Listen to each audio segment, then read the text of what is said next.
ఇంటి భోజనం లాగా అన్లిమిటెడ్ అందరికీ భోజనం అన్నప్రసాదం అయితే దొరుకుతుంది అనమాట. అవన్నీ కూడా వీడియోలో డీటెయిల్స్ అయితే పెట్టినాను నేను. ఇంకా చూడని వాళ్ళు ఎవరైనా ఉంటే ఆ వీడియో అయితే వాచ్ చేయండి, ఓకేనా.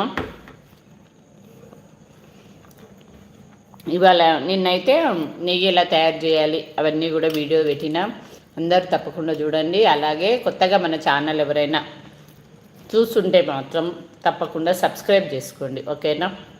అలాగే ఇంకో ఛానల్ కూడా స్టార్ట్ చేసిన నేను, కేశవ్ వ్లాగ్స్ అని. అందులో కూడా మంచి మంచి వ్లాగ్స్, మళ్ళీ అలాగే మా హాస్టల్లో నేను చేసే వంటలు అవన్నీ కూడా ఆ ఛానల్లో పెడుతున్నాను. అందరూ తప్పకుండా ఆ ఛానల్ని కూడా సపోర్ట్ చేయండి. ఈ ఛానల్ ఎంతైతే సపోర్ట్ చేసి ఆదరిస్తున్నారో అట్లాగే ఆ ఛానల్ కూడా సపోర్ట్ చేయండి.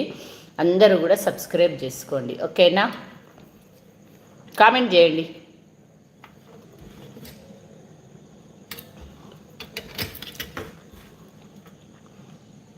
ఇంకా మీకు ఏమైనా డౌట్ ఉంటే మీరైతే నన్ను లైవ్లో అడగచ్చు. అందుకోసమే మెయిన్ ఈ లైవ్ కాన్సెప్టే అది. మీరు అందరూ నా ఫ్యామిలీ అంతా కూడా నాకు కనెక్ట్ అవ్వడం కోసమే ఈ లైవ్ అనమాట. అందరూ ఏవైనా డౌట్స్ ఉన్నా, ఏవైనా వంటలు ఇవి చేసి చూపించమ్మా అని చెప్పినా కూడా నేనైతే ఆ వంటలు చేసి మీకు వీడియో అయితే అప్లోడ్ చేస్తాను.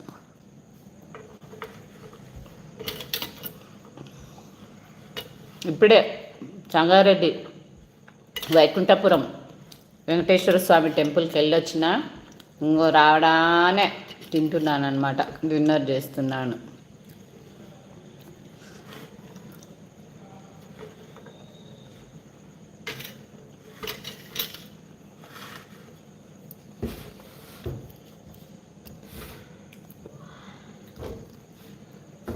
కామెంట్స్ ఆగిపోయినాయా లేకపోతే కామెంట్స్ రావట్లేవా అర్థం కావట్లేదు నాకు. లైక్స్ అయితే ఇస్తున్నారు, మరి కామెంట్ ఎందుకు చేయట్లేరు? కామెంట్ కూడా చేయండి.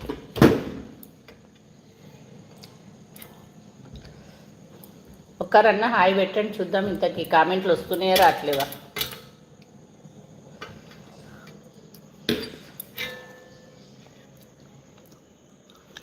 అన్నట్టు ఏకాదశి స్పెషల్స్ ఏం వండారు మీరు అందరూ?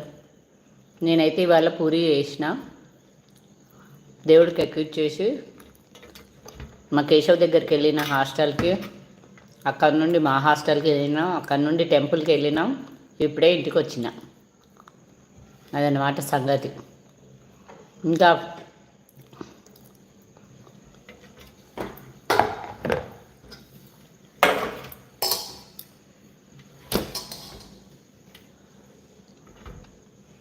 ఇవాళ అయితే చాలామంది ఉపవాసం ఉంటారు, కానీ మాకైతే ఏం లేదు. మా ఇంట్లో అయితే అటువంటి పద్ధతి ఏం లేదు కాబట్టి మేమైతే ఏం ఉపవాసం ఉండమన్నమాట. ఓన్లీ శివరాత్రికి మాత్రమే మేము ఉపవాసం ఉంటాం.